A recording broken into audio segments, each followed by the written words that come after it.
Welcome to the Daily Bad News. In today's, well, in today's topic, the war in Ukraine intensifies amongst peace talks. Our first segment is the Russian-Ukraine war escalation. Russia has launched one of its largest recent aerial assaults on Ukraine, firing approximately 400 drones and 29 missiles. There's a map over here. It's in Russian. It's in Ukrainian, so I can't really read it. I'm sorry. The strikes occurred just hours before new rounds of negotiations scheduled in Geneva, raising concerns that military pressure is being used to shape diplomatic outcomes. Ukrainian officials condemned the attacks and are calling for tougher international sanctions, warning that continued strikes on civilian infrastructure threatens regional stability and energy security. Despite renewed diplomacy efforts, analysts say expectations for breakthrough remain low. There was another thing, though, which they're not going to mention here, and that is that Zelensky told Russians that live in Europe to basically go home, which is quite interesting. I wonder if there's anything regarding that. No, not this one.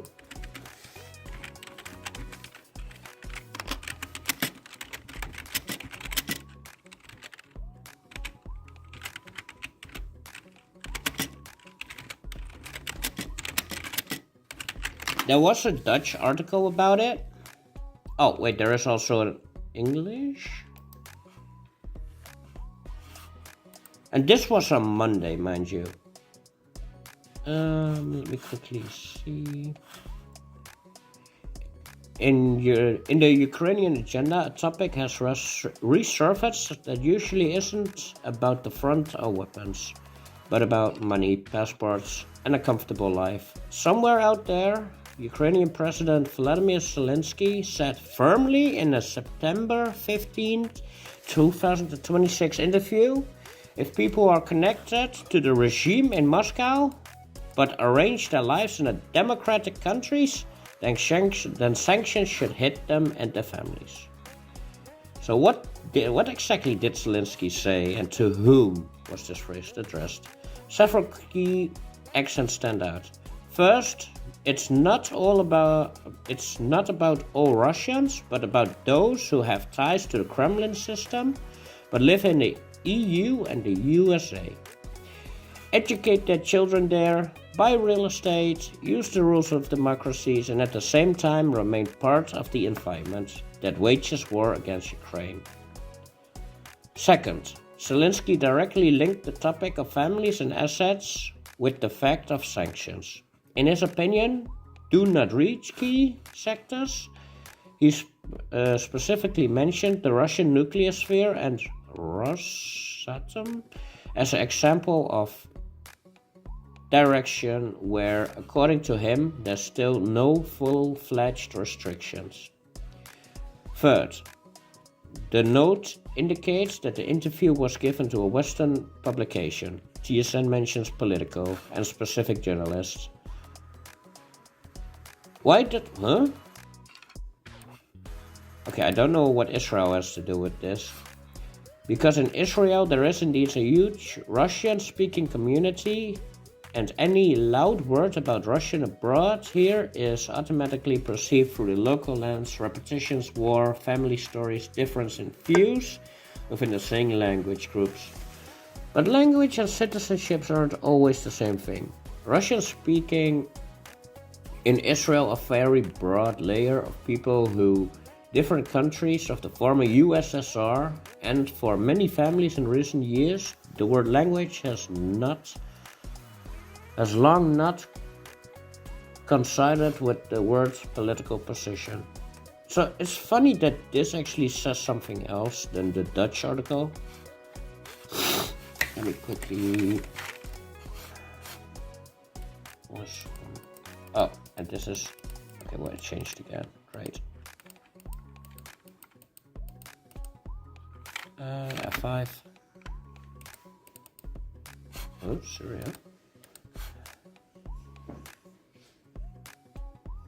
Oh. So this keeps changing every time. That's pretty annoying. Especially when you're trying to find one thing and they just won't find it.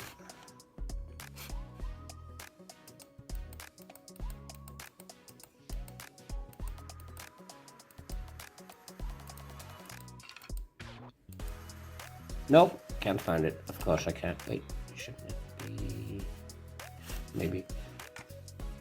So, then on to the second segment. The U.S. Russian tensions and diplomacy. The Geneva talks.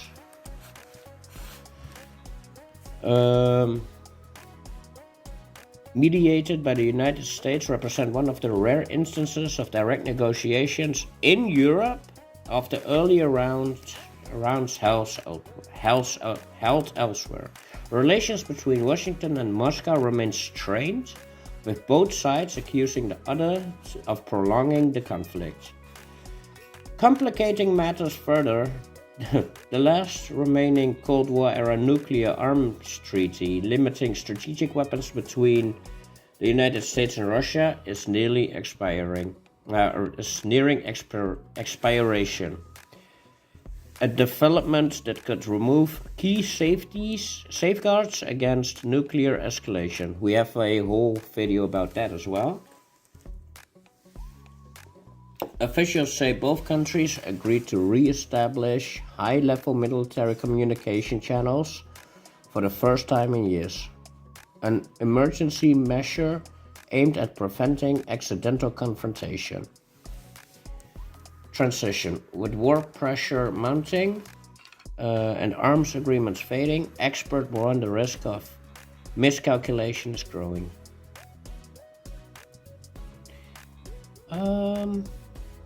Let me quickly look. There was drone warfare and claims of double standards. I found a really funny article about that, by the way. I'll go show it in a minute. So hundreds of Russian drones and dozens of missiles target Ukraine overnight. The Ukrainian Air Force says Russia fired 396 drones and 29 missiles at targets across Ukraine. Officials said 25 of the missiles and 306 of the drones were shot down. Ukrainian news sources report multiple injuries and damage to residential buildings, enterprises and infrastructure, with the heaviest damage in Odessa and the Diswords regions. Oh, they also... Okay, so we're gonna... Okay, Ukrainian drones hit Russian energy assets overnight. Ukraine has targeted Russian energy infrastructure overnight in a significant drone attack. Local authorities in Russia's Krasnodar region said drones targeted the refinery, a reservoir with oil produced, and reported damages. Ukrainian strike drones also targeted parts of Russian-controlled Crimea, according to local authorities, who reported that one child has been injured. Sevastopol governor Mikhail said 24 drones were shot down during one of the longest attacks in recent times. In total, Russia said it shut down 151 drones. Ha! 151 Pokemon. No, just kidding. So it's okay when they do it, but it's not okay when the other guys do it. I got more proof of that, by the way. This one. While Russia's attacks on Ukraine's energy grid aren't revenge for... Oh wait, huh? Oh, okay, I misread that. So why is it not? After its largest winter mass attack on February 3rd, the Russian defense minister said the strikes on Ukrainian energy infrastructure were carried out in response to terrorist attacks by Kiev on civilian objects. In Russia, some state media described the attacks as another act of retribution. It's an old story. The first mass Russian strike on Ukraine's civilian infrastructure in October 2022 was framed by Russian President Vladimir Putin as retaliation for Kiev's first successful strike against the Crimean Bridge, a key military logistics route on the occupied peninsula. It just keeps going back and forth. It's okay when they do it, then it's not okay, and it's okay when they do it, and then it's not okay. So, that is the next one. Drone warfare has become a defining factor of the conflict. A major source of controversy, Russian strikes on Ukrainian infrastructure have drawn widespread international condemnation. At the same time, Ukraine has conducted its own long-range drone attacks targeting military, industrial, and energy sites inside Russia. Kiev maintains these operations are legitimate acts of self-defense against targets supporting the invasion. Moscow, however, labels them as terrorist attacks. Some analysts argue global reaction often differ depending on which side carries out the strike, highlighting the powerful informational war running alongside the battlefield conflict. The problem is, this conflict is long from over. Europe already decided it's going to spend $90 billion, so the war is going to keep on going for a bit. Is that in this article? Despite Trump... No. Oh, it doesn't actually say... No. Okay,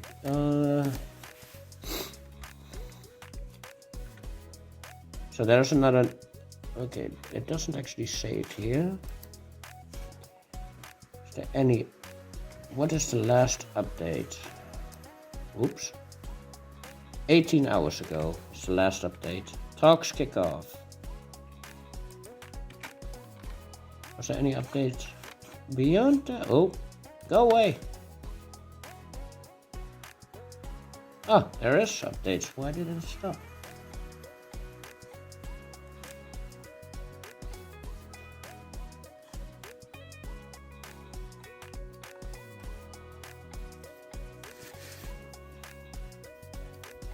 Lead Ukrainian negotiators says security, humanitarian issues on agenda.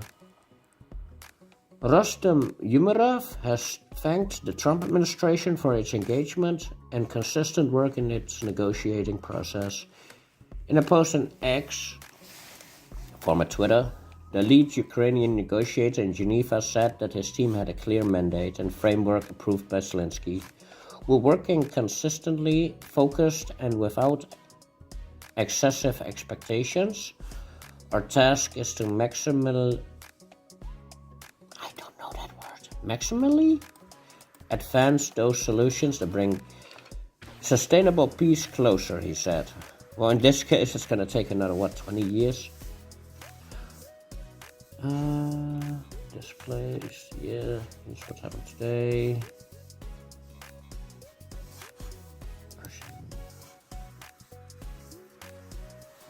It's day 1454. That was yesterday, by the way. Fighting, military aid, map, and this leads us into our next segment. Be aware, this is Dutch. Ukrainian. Well, I'll read the first part of it, and then I'll try to translate as much for you guys as I can. Ukrainian long-range strike capability. Over the past year, Ukraine has demonstrated an increased ability to strike deep within Russian territory. Reported incidents include drone attack oil refineries and fuel depots in southern Russia, strikes on air bases believed to host strategic bombers, attack on infrastructure in border regions such as Belgorod and Kursk, repeated attempt to reach Moscow with long-range drones. Wasn't there also that submarine that was sank? Ukrainian officials rarely confirm specific operations publicly, but frame them as efforts to degrade Russia's fighting capacity.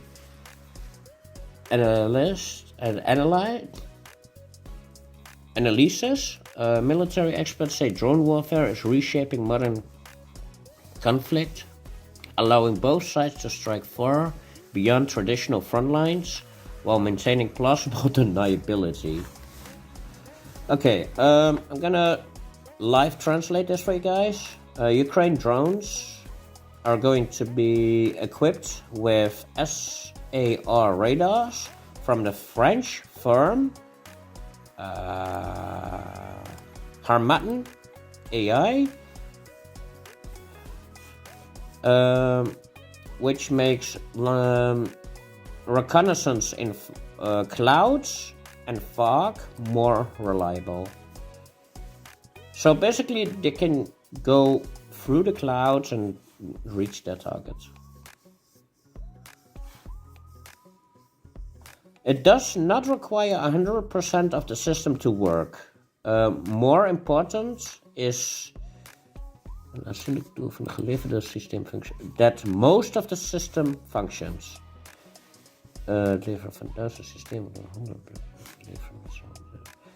Okay, so